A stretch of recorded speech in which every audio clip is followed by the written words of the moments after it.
All right, ladies and gentlemen, we have the cuts.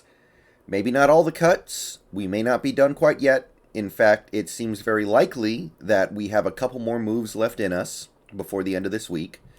But for the moment, as of a few minutes ago, the Seahawks have gotten under the 80 player limit, more than 24 hours in advance of the actual deadline. So, 2 players out on top of the 3 players that were effectively moved out yesterday. So Dominic Wood-Anderson cut yesterday. John Ursua and Ben Burkervin headed to IR. And now we have the 2 cuts.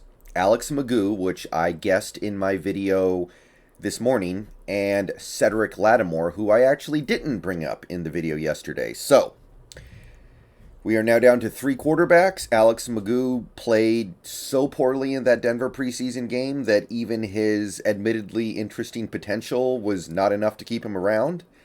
And Cedric Lattimore, who actually played competently in the playoff game against the Rams last season, did not impress in the preseason through 2 games, and we've decided to go ahead and cut ties with him as well. So that gets us to 80. That gets us under the limit. So let's go ahead and make it official.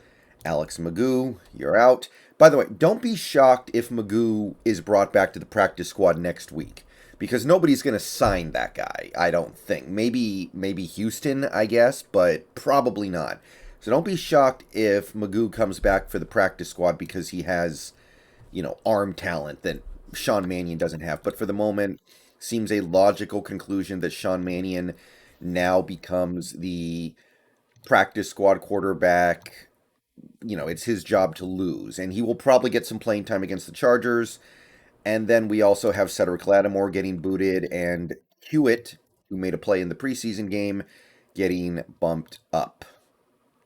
All right, so this is your 80-man roster as of right now. Pretty close to what I was expecting. I'm a little surprised that Tachangam is hanging around. I thought he was going to be out of here. Little surprised that Moon is still here because Jamal signed his contract. Little surprised about TlVlO, but Ursua tearing his ACL may have had something to do with him getting to stick around for another week. So, nothing too shocking, nothing too surprising. I think that those 2 players that we released, not really going to be missed all that much. I'm a little disappointed in Lattimore, I'll say that. I thought he was at least good enough to make it to the final round of cuts, maybe sneak onto the practice squad, but not particularly impressive. So that leaves our roster in this state as of right now.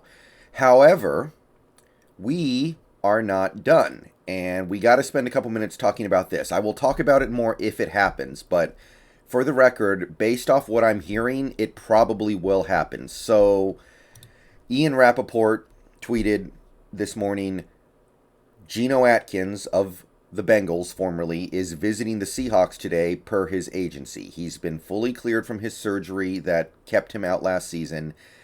And I've heard from some other sources that his workout went well, and it seems likely that we are going to bring him on.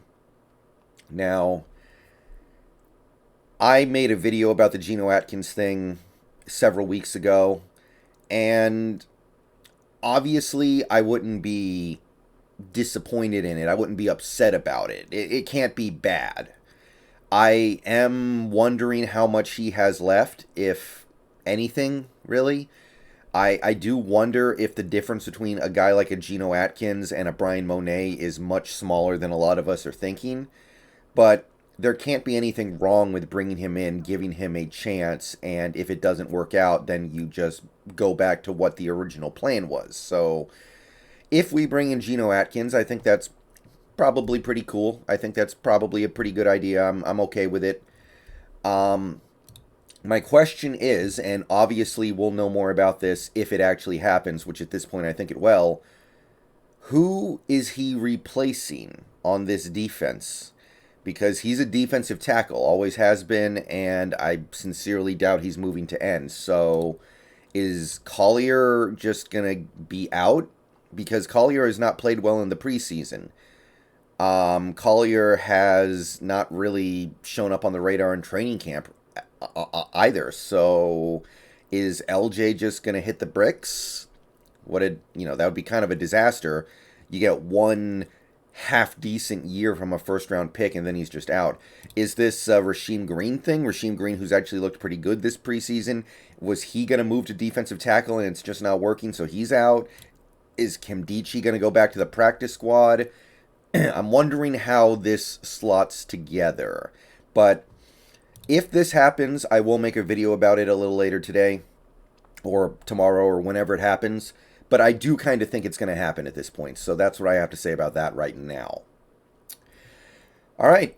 So that's really all that can be said right now. Those are your cuts. We are down to 80 players. Have to get down to 53 next week with a effectively 17-man practice squad. So we will be cutting quite a few players after the Chargers game, most of them making their way over to the practice squad. But let me know what you think down below about what this team is doing and what this team might be about to do.